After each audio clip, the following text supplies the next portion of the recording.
બે દિવસીય Gujarat state sub junior and trial 2024-25નું આયોજન શાસ્ત્રીપુર ખાતે આવેલ શ્રી પરમ પૂજ્ય નારાયણ ગુરુ આધ્યાયી વ્યાયામ શાળા ખાતે આયોજન કરવામાં આવ્યું હતું।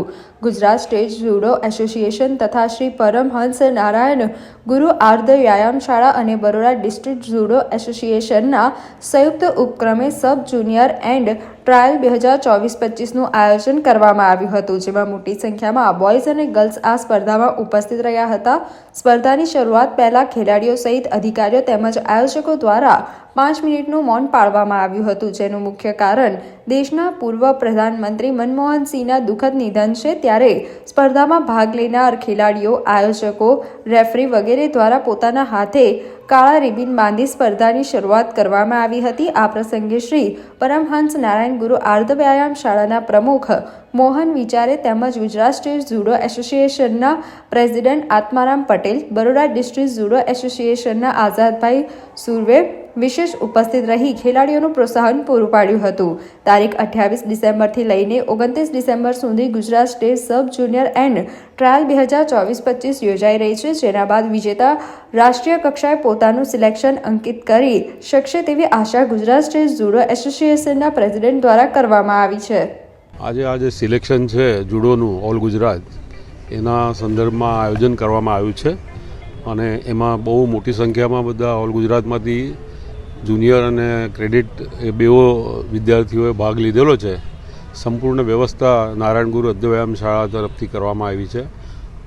નારાયણ ગુરુ આર્ધ વ્યાયામ શાળાનો હું પ્રમુખ છું અને અહીંયા ઉપસ્થિત જુડો એસોસિએશનના પ્રમુખ આત્મારામજી ઊભા છે પટેલ, તે જ પ્રમાણે સેક્રેટરી આઝાદ સુર્વે છે। આઝાદ સુર્વેનું આ બધું આયોજન છે અને આજે જે આપણા માનનીય વડાપ્રધાન મનમોહન સિંહનું જે અવસાન થયું છે એ સંદર્ભમાં અમે અહીંયા શોક માનીને પછી આ ટુર્નામેન્ટનું આપણે શરૂઆત કરીશું। હું મોહન વિચારે નારાયણ ગુરુ આર્ધ વ્યાયામ શાળાનો પ્રમુખ છું। હું આત્મારામ પટેલ, ગુજરાત સ્ટેટ જુડો એસોસિએશનનો પ્રેસિડેન્ટ છું। આજે આપણે અહીંયા પરમહંસ નારાયણ ગુરુ આર્ધ વ્યાયામ શાળામાં ગુજરાત સ્ટેટ સબ જુનિયર અને કેડેટ માટેના સિલેક્શન ટ્રાયલ્સ રાખ્યા છે। આજે સબ જુનિયર ભાઈઓ અને બહેનોના ટ્રાયલ્સ છે અને આવતીકાલે કેડેટના ટ્રાયલ્સ રહેશે।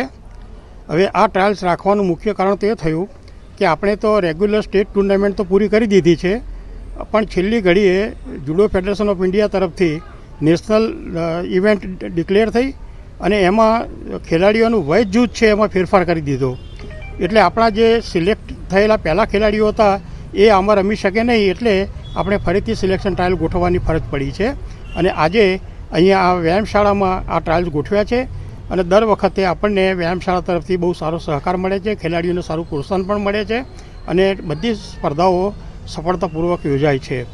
આજે ફક્ત જે ટ્રાયલ છે એમાંથી માત્ર ને માત્ર પહેલો નંબર જે આવશે એનું જ નેશનલ માટે સિલેક્શન થશે અને બાકીના કોઈ ખેલાડીને પ્રમાણપત્ર કે કશું આમાં મળવાનું નથી, કારણ કે રેગ્યુલર ટુર્નામેન્ટ આપણે અગાઉ કરી દીધેલી છે અને એમાં બધાને પ્રમાણપત્રો, મેડલ્સ બધા આપેલા છે, એટલે એ ટુર્નામેન્ટ આપણે રેગ્યુલર ટુર્નામેન્ટના ગણાશે આ વર્ષની અને આવતા વર્ષે નવી ટુર્નામેન્ટ થશે, એમાં ફરીથી પાછું એનો પ્રોસેસ ચાલશે।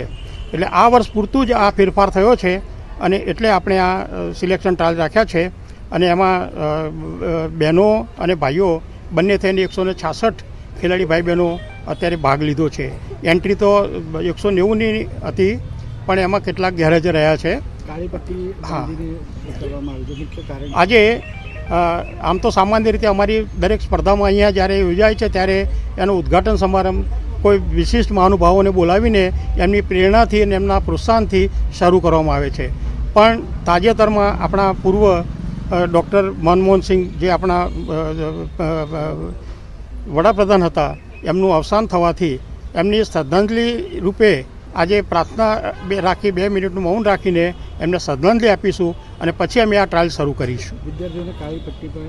અને આના આપણે પ્રતિક રૂપે દરેક ખેલાડી, ઓફિશિયલ જેટલા આમાં ભાગ લઈ રહ્યા છે એ બધાને આપણે કાળી રિબિન સાથે શોક દર્શાવવા માટે એ આયોજન કરેલું છે।